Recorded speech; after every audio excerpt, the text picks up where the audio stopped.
Ole bo ina hianin MNC Mizo National Council President avoi ina interview kan nei dona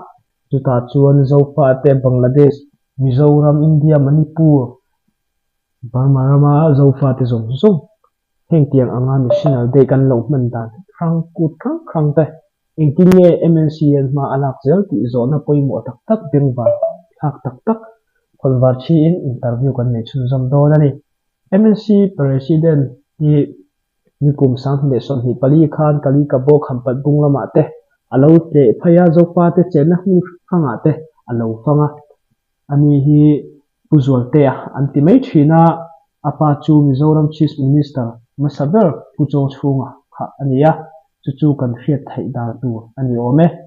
kain bu thaya kalom khop mai ne lom mong khop mai enge nang mani lam ten dam thamo kan try alom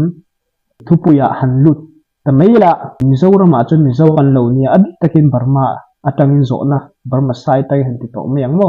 chumi tangin chin national day omziate nationalism omziate imu dan le ifiat ve dan zofa te khovel pumpu pin inchan sak thaingem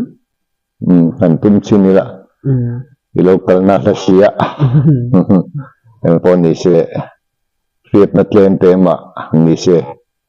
te patop kan han suat sinanga nei zona hi poi mo ka tia chin national day hi shanghai ko assembly period sap ho kutata India le Burma in independent bua an chuak puma changkhan chin national day kitilam nang ni Burma lama kan unaw te chuan in lo mang chan to a tuna po Burma hi Myanmar ti alo ni le dai to a amar chu apoi mo ka ti chu kut kan ne ya hinglai te po chapchar kut te po man ania ni na chu alu sei bi ka nga man anga fanger puin ti kha falam lam ania chuti wel chuan chin national day ya hian chuan English country ti ya sapina kan chen na area minrin sakchina po abal machan china khachu hini Mizo kan chen na Mizo phaile chin hill sahi lungwel do main nam khatin in banga he nam ni ro pui takhi volmi ahian lo per khata ka se so lo chu February ni somni in mandan khanin ka lo ria ta Manipur lama han kal le ila chawangkut antia keni Mizoram a hian chuan thral fawangkut kan tiam hen ni chuan November ni khatan mang thina chuta chuan Mizo fa te big mantrin ania tan big anei tu big ani nangin satilai chi peng sang son ta big om lawin an manga namnun le zia rang pho chuanan an manga achat wel khan tho khala khan infalan mang thina mis te po an than pa thina lut ma amaro chu kha anti swelem ti na hi kanei dewa achan chu khan in limit wal lo na tlen athena tin tho khat lai phei khan chuan khoi hun le ka hret lo India state pakhata khan nei te ho khan an mani nam la mangin che roklan kha an lon for vene kha chu ka thi tu chelo khop nge khaya tiang te chu nam dang entona ta na pe ma chi ni lo sin mole ka lo ti nge amo ka ru te in chu ania ke ni hian chapchar kut kan ma chuta chuan namzia rang pho chuakin kan unaw te mun tinami te po organizer committee ho hian an ko lu trina chung te chu kan limpui ma hen kut ni te hi đục lại chuyện là tối được chỉ na ni thum lek thôi cần bằng chỉ na chỗ các chuông hi man thấy ni se chu du thu sam anh em mà chu so khar sunin dai lo na te wangin duang chen hi kan tlin lo po ani theya a chen chu tirai hi kan in po na nam anga kan in pum khat na le sui khat chuak kan ni ti lan tiang na ro pi taka ka ngaya a chen chu kan nam nun phung chỉ peng sang ten mi zo chỉ peng sang ten kan nam nun phung le zia rang kan phau lan na ni a kan lo in hlat lo zia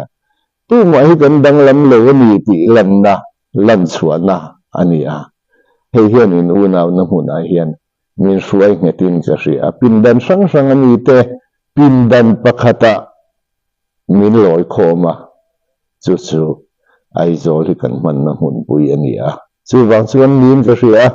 kan unaw te mun sang ami po hian Mizoram hi kan Jerusalem ti amin ko pha na hi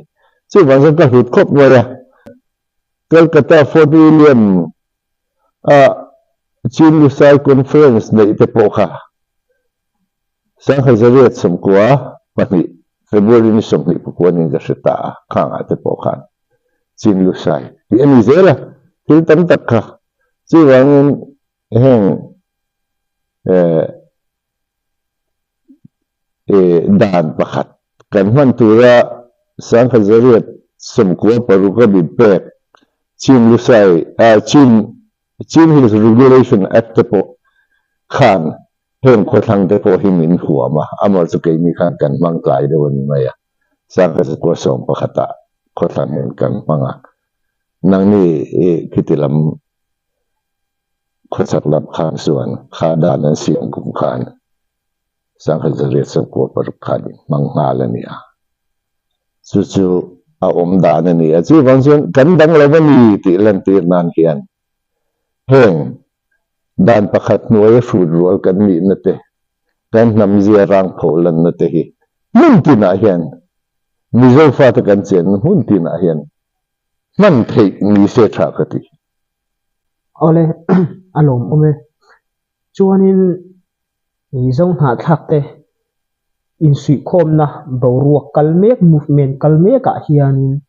ma kan son ni hian hriam nang ma din huna organization khang i hu danin ma son te re mai tuna hian kan thiam ton hianga ya in pom ton na te thin lung lama in ren na te tun ma kan in ngei lo na te tam tak a chan chu heng thil hi chan om lo in a thleng lo a wang om lo in a thleng lo kan in kar har chat na te po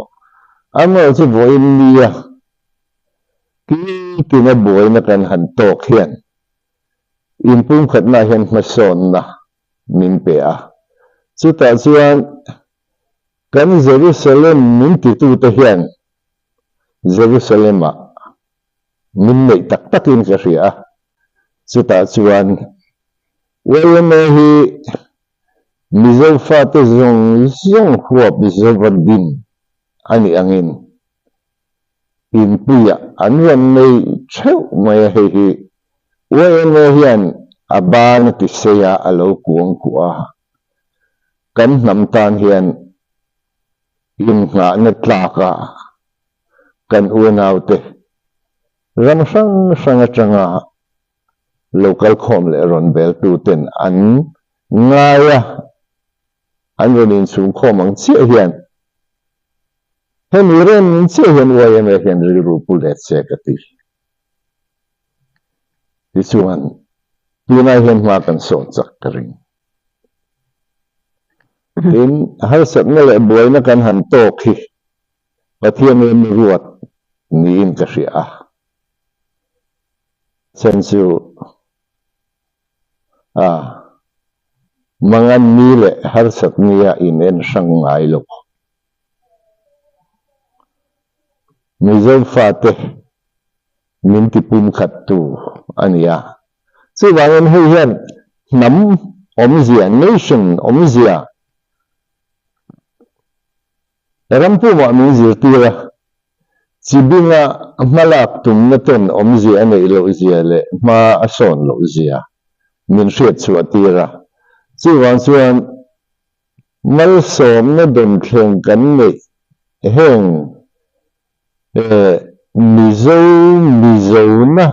ông gì thế anh rồi diệt chùa cả hết ta lâu hơn chuan đầm na ông lâu văn nì cái nằm tan hơn đầm na ông lâu văn nì tin ngay tu anh rồi xem cái này anh si po hiền ni khan ni chín này rồi xem mới sang khan khi ta dâu phai cái lệ cái bột pe khi ta kan han khenga thì tất hết ta Manipur lama te po thì hiền kan kalkual về nó sa ka chal lam te po amma zo poi mo chu hiền zong hiền pakhat anga ding tu chuan nation pakhat nuaya hiền chỉ peng sang te hiền ni na kan sia ta kan chan vo nei na hun an Jerusalem Mizoram hi an muna hian ti tak zita athena poimo le zwalin ka sia Jerusalem hlut na hi an thin lunga hian athena poimo le zwalin ka sia Israel fa de chuan onang Jerusalem ka thengil je chuan ko kut ding lam hian athil thiam thengil ve na ro se ti te khang te po kha an lo nei hial kha khati khop khan unaw in ngai na thin lung le mani hun pui mani Jerusalem Mizo to bu lo chuan na la hi an ngai hi thiam ma poi mo le zwalin ka sia chu chen ke mani hian hetirai a in pui ngak tu te a poi en Zilver tu tam tak min tek ka ring ka be sei bo alom thế mày cho nên MNC hiền nang ma ni in mathir la in thil tum te zofa te ta na in mathir in chok chu ang te movement in kalpui mek to ang chi te atang te mo sei du te inayam ti na Manipur han bu het khan khu tilai an buai na bul an han ri khlata tang mai te an chua silai pen pu atrak khan rang mi te na kan op chin ram kan pi le pu atanga kan ta kan lo ti ve chin a khan te teng mi zo ram ti khan ta ku mai ni khan mi zo ram lama an ru nau te hi chu kan nam riru kan nationalism thin lung kha min phot chu saka kan tho huk mai ni an ma ni tan na khan ama chu an kala a chi peng sang khan chi bila thil ti an tum na khan hei hi ati a hlia khu zo ta be ulaka ama chu wen ni hian ke ju ka be dong lawa tilaya an lo kala thei patopin wayane mizofa te in puin thei patopin a lo tuam lo ma kan sarkarin thei to pa lo chu aboka mitin kan tranga kan thei ang tokin tholom nen in mi kual na kong anen ti khan kan in kuang ku a refugee an ti tu rang hin chuan nam dang hian chuan mu se refugee an tiang ma se khatiang lang het lo khan kan in ku khoma ti chuan voi mi apo khi ti chen trăng theya in do na atang theya an din thei na khi ke ma ni kan ti ve lo thei lo wa Mizoram lam point chi wang chuan an ma ni a khian chi bila kal tum ma se an chung ri la le aram chunga in do hu na khian ti sa in tel lo mai la kan te na chin hian Greater Mizoram ti hi chu in seng lu na thin ling hi chu a hun failure to in ka ria chu wang chuan aram angin la in zom lo ma ila in zom na nget kan nei tlat to tilaya hian chu an hriat thiam rual chuan ram anga in zom na po hi kan tlat tal lo ke kati in kho chak lama po kha tho kha ani a buaina aron thenga khosaka po chuan tikhian zofa te chipeng sang in har sabnan to ka heta tho an local khoma ka tiang tho khan in unaw te an mangan mi chuan min ron bel refugee an nilove kan ti a kan leina nei leina in an oma leina nei lo ni se khotina uai an ele chang roi pol tlawai pol sang ten tuang hlawmin khopui chang ho piang uti ngai lovin mi than hen ngai ten mut buan le thom no nen ei le bar nen tikhan an vom khoma an khi ta cher hu de thing sai pe amun sang a theng chho chu ani champhai district sung mun sang an lu na te ai zo khopui thleng point tikhan an ta na kan in pek na hi asang ve em a chuan ka phut ve thin kan thuron te namanga kan in pun khat na tu na kan lo sen ve te min trom pui ve sela mangan ni chawa unawa min chiar lo hian kan thatlan na tur le namanga zom taka kan din chuan na tur ta na kan in unaw na tingeta khovel ma nam zoma kan lan thai na tura kan duanga in pum khat na tha he mi zo na hanga mal som na kan lo don to do kan ni don tir pui ang hian heta hian hin se an mi po kati hiri punani hi ti dik ka nei lo mi zo fa te hi heta mal som na kan do na hi voi mi amin tir pui tho aran chu aran po na he chang po min tir pui phak tur hian in chung hetila acha kati alom om no fate kan in lung rol mai thelo na lai zo te a hi nge ik mu dan ni hre them nge hi soi he de mai history thui tak a oma a chen chu na gamma edi zrivela ialim lui kama kan sen khan lai khan si huang ti khan ke ni zao ho kha ni Great Wall of China kan ti China bangpui kan ti mai ren tura na tura phut na khan mi pa za pati zel angkha aphut ta ka khan in lama ei zong tur kha an lo mam lo to ina ta khan kan tha tu te lung oi lo khan si huang ti ne na khan an kalta ani thim rim khan ya lung lui kama un tha tu te khopui kha ya lung lui kama mi kha arun ta fak maya chu ta changa an ron thlang trak na chuan heta chindin lui kama khopui pakhat an ron din le chu ta po chen chi a hian an la buai lo viaw ni an la om khom thei viawa amal chu Thailand le Burma anin dawa Thailand le makpa ron tlan chia chindin lui kama kan tha tu te na khopui le chen na mun pui ro pui ta kan lo din aron thlen khan kan tha tu te tlom ngai khan chin dun lui kam zo in khita Thailand ramari an han tha kha Burma sarkari na khasia kha milung oi lovina aron beita ka khan kandarta khata kandarta khuka khan entinan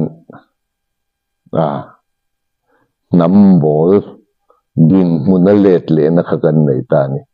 heta ialung lui kama namro pui tak ni to khakan ron suk zela katilai dar voi ni na kan ton khan kan se le ni turni sep su pa changin bul kan tran le der mai lung ria ma tangin kanin thau chuak le a khata kan tla dar kha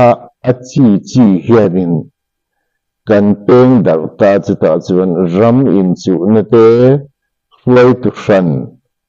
lal anga hruai tu nei du na te thim ling lo om khan hruai zawk le thei zawk ni in chu na rama khan nhìn hruai ta chu ni chi tha chu vo in khen hian Christi kan ni hu khen hian arre to emo kan ti hu a hian khoi lai kilo tang emo ni hian chi bing renin la thran du na le hei hi kan ni na ani ron ti thar keini abikin mizo fa te jing a ro po mizo ram lua tu hian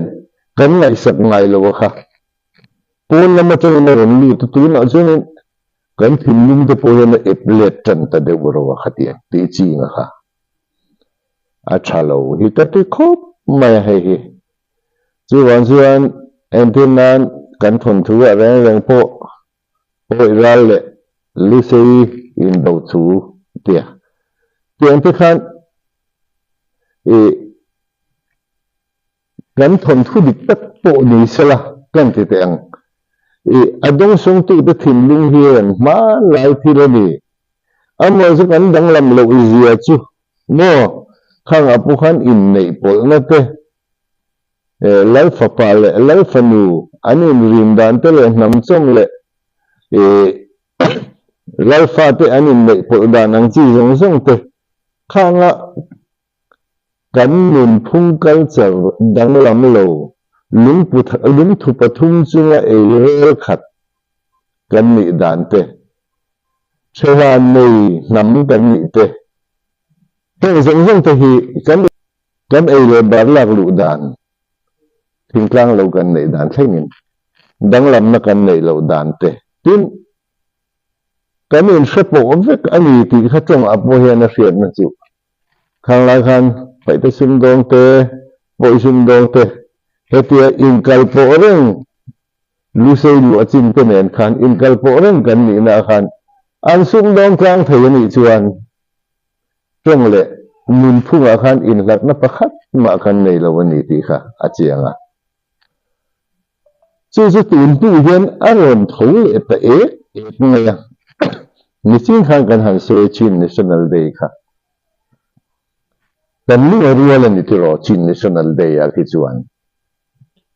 bar lam khian lu sei hal kha falam ma min da te au om lo ma ni nam tho le na ni angin kan mang vek ngai ni mi zobe zolove chin love om lo nam khat le unau kan ni nangin khan nam kha ni kha ngai ro puya kha huna khanan ta khom tri cha ku ta pokan ta khom tri NZP in zo first an siama aro pi ka te khop mai ta yan mi zo ta khovel huap chin chu mi te hi pakhat kan ni ti nei an tho lang tha ka tia chuan in chin bi kan am lo wa chin hi han soi don pai la lu tu rom lo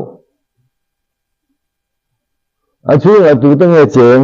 lu sei falam hal kha pai pe an tam lu tu ngon heta zo phei zo tung mo min dat so tiền a thui lu tu khang jong song kha khi ta chon chi gan mai ni ra ma chuan aba zong kha ni zo kan le kha ni a chan chu Sapon chin hyphen lusai antia chu pakhat tinan pakatan ni hei nilak nam sabay chali tunay kan lak ang tingay kan tiang antia da khom le tu rorel na pakhat nuai alang thei ang bera da khom le tu antia net an siama a area ha chidagong hills ka so ta alkana ta aron chawa khi ta chinguina heng pe hi nam khat rorel na pakhat nuai da le tu anti khanin chi zuanin min shechiang ni sa chek ai chau hi min shechiang ni mai nam dang ke sapupui an ngai na vak lawania chu wangin sapupui ai chin ai du chin sa ek ai du chin khari min shebia wani chu wang chen kan lei le ina te kan nam nun phung le thil ti re re kan in zar zom dan kha kan pakhat na kha min hu chianga chu wang chuan he ta nam mo la let le te kha nam chang ka nga min hun le pon tuma chu ti chuan sa khuana a Christian sa khua aron luta ti chuan boini a hian ke mani in kara boina ne po hi hi ke mani a chu kan ti lo tur kan ti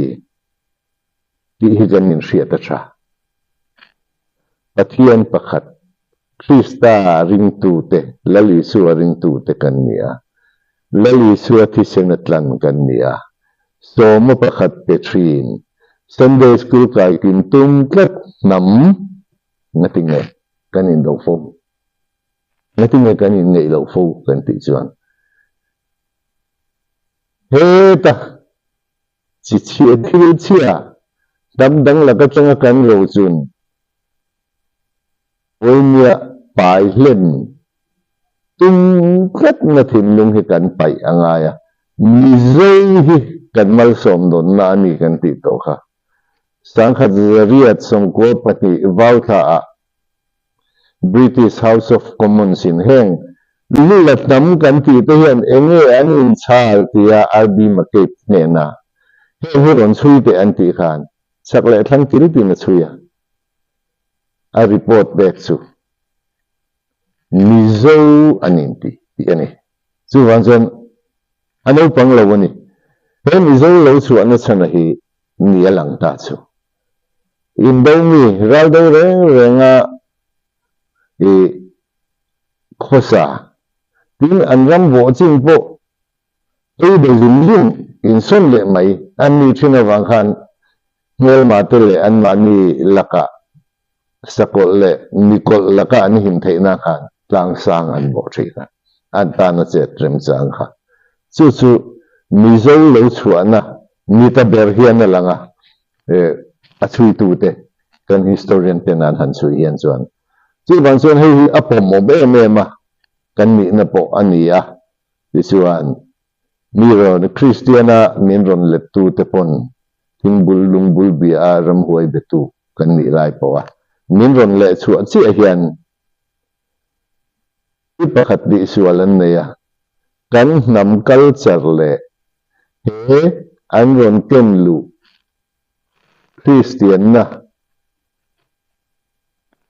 min da khan saka hi poitani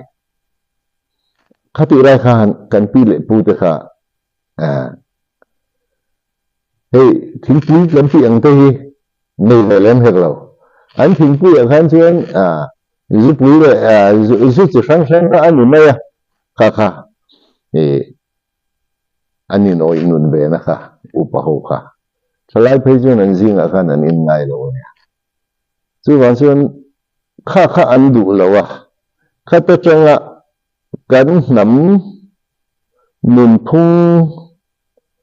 culture le sa khuana min lak san sakatang hen wo in theng hian politics chu Christian diktak te lu na chi ni lo pathian thu oi tel ve na chi ani lo te hi kan ti mai maya Israel fa te hian ani la an nam min le an sa khua juda sa khua hi pakhat angina kalthata a pakhat ma hi an phat san thei lo chu wan chen nam huai sen le nam kol chen khovela an la ni reng hei hi voi mi a hian pakhat kan kal pui hun to eta kan sap ngai san na ri ri na kum za chuan kan Christian to hnuwa an ti fu lo kan han than mo bo khi kan sa khu roi tu te po hian a siam tha zonga nam le sa khuana kal dun tu ra zir tir na min pe ki chu hun to ka ti hetilai takhi hetiang mi lo chuan nam dang in min han holam min han ti boi min han ti huma mi pui kan thimarim em a nam thim ning a ron kai thawa chu ta chuan ral te pa thi lom kan ti lo no chu ta chuan in tha do pa thi po kan ti lo mi zo wa thi kan te kan thau khuk mai ta kan ko fan thoi fo tu ta le kan pui pa ten Christian ti chi ani le ve ngai dam na thei ni ro an yom ti a sa khona za nam tak kan le ni si an thu kan hoya kan do i je puya ti chuan man lai nam hoi sem milula tam kan pi kha kan tlan hiam hret kan tlan hiam hret voi mi chuan no toilet patil len na rama kan siam zo to mi hi lim chan na khovel vek mani ni na in hai na muda mo voi mi in mi zoi mi hi in hai lo chu ta chang chuan ro pi ta tin thau len ti ke chu mi zo fa te zong an chen na muda changa ka ko na ani he lom om ne me chuan in ni china isoi khami chindron lui kam tanga kan ron dar chhawi ron ti a khani kham dung lam chan china kan ron dar chhau dan hi khoi mi ni ma sa zo a kan ron in kham sal kham pathi an hing hek ang kham pata po khen ki bung bu akhian mu nga ma lai ku hi an ren na lung la in tiang la sekim lo de po ong hi ki ti lai han kan pi le pu te po khian kan chadan la kho le ni ti su hriat ani mo ti chuan ki ti lai kham pat bung phun bung an phun na huna let le ta motor khami tu pa motor akhan zai phai kan ron ka kan chuang chho mi zo ram changa kham pat kho han din thar le tu ten ne kangai san khop baya na la na chang hian kan chove tia a phei ka chuan ka sentiment kha khoi khopa ka fu khau so chu me kan pi le putin kham bata changa an ron thlang tla ka ruan lui an ron kan te king len tlang an ron kan that hu te kha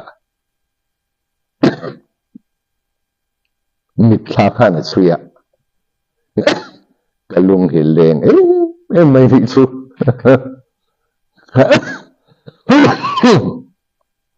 chu ban chuan khi ti lai khi ei mi zo ram atang pon a hum hal pol an oma kham pat bung hum hal pol kan kal lai khan gol pdf khan hal hlum tumin mi zo in kan ta an ti theina tur historical village thil re rang hi chu noi chet na tur tin an lo hala kham pat akan thalai te mi zo fa dik tak te khan chen pui ne chan kho in sangamin an vanora an nor darta an hum him ta abu po khi chan ve mulai ki akan u thuam pi mani hit chel ti na ne ti ron so thale akan kal lai khan achor thatle chan lai ne ril ru hi ana vong vo ne wan suan til kan han chui hian barmaram boina te po khian he tiang ni ro chuan mi zo fa te chen na chin king chin din kam te hi chu kan u nau te lo op to tu te hian chuan nei to lo mai sela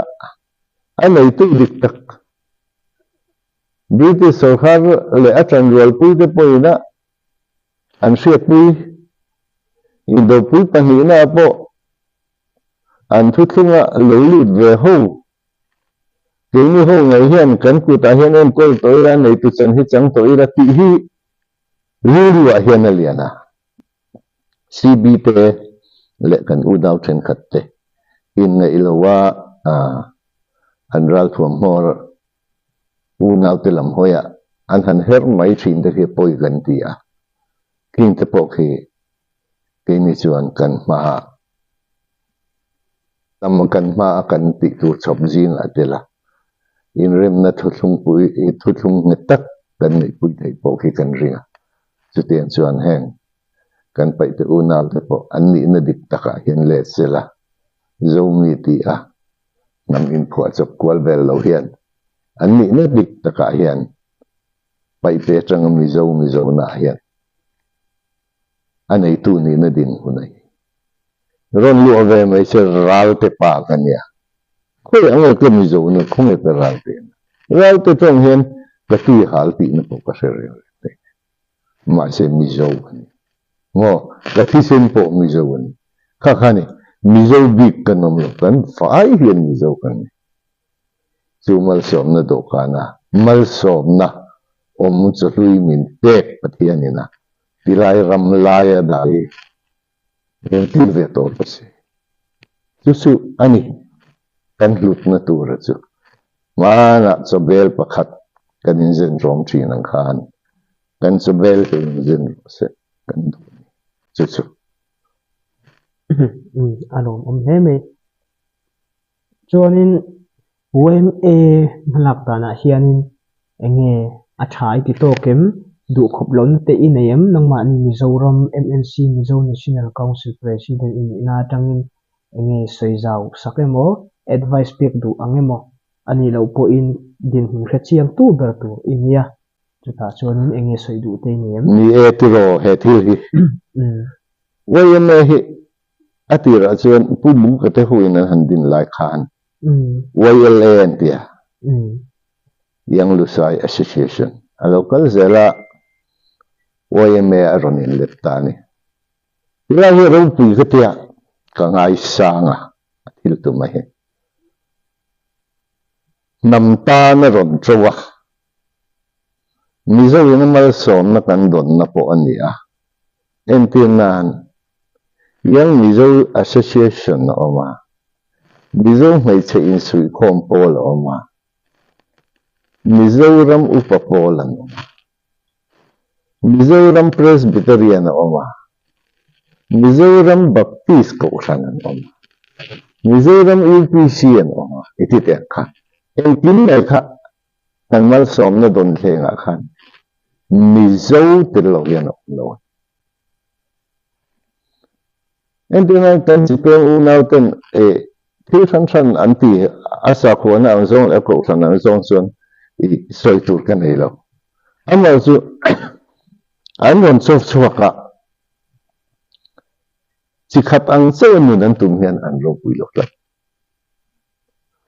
buan nei reng chu an me lo an buan hian an tal ha an man hian tal chau tho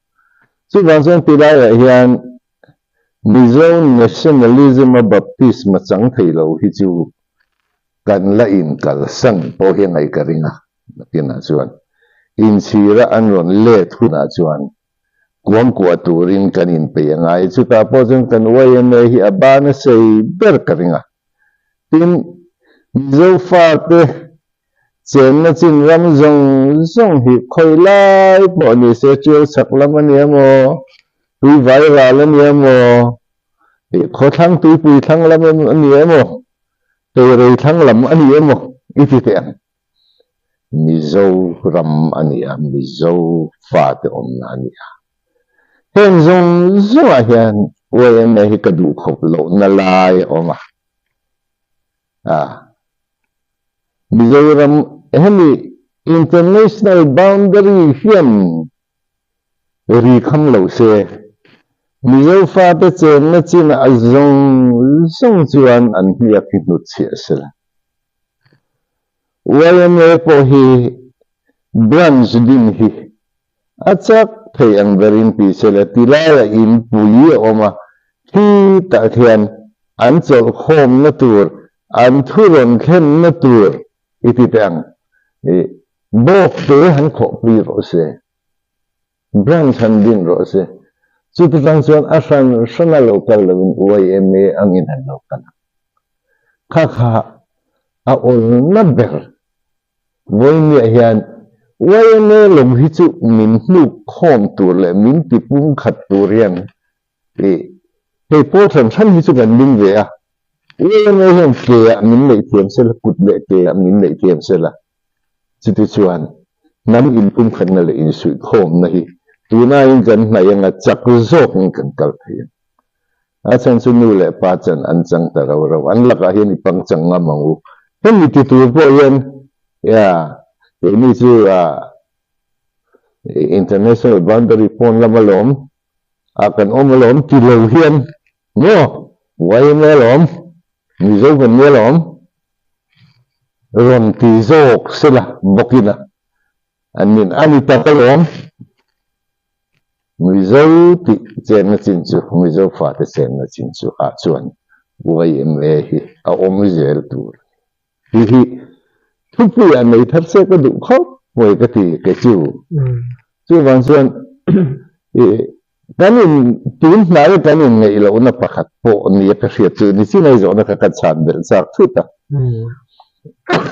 เมื่อมากับบัวจะเป็นสังเป็น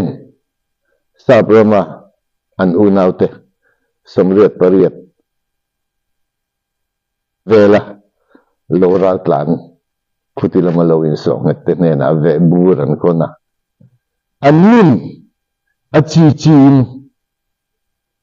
ahloma tilawin achichin akhokhoten anon ti ati chuan pothang sangkha adi ta thua maya chuan chuan in ngai tu tha se ka ti kan in pum khat na ti chi an min ki dar tu pakhat anni ka ti lo thei lo ke chu kuti lai ko ngo chuan chuan MNC hian kan hmalo ka hian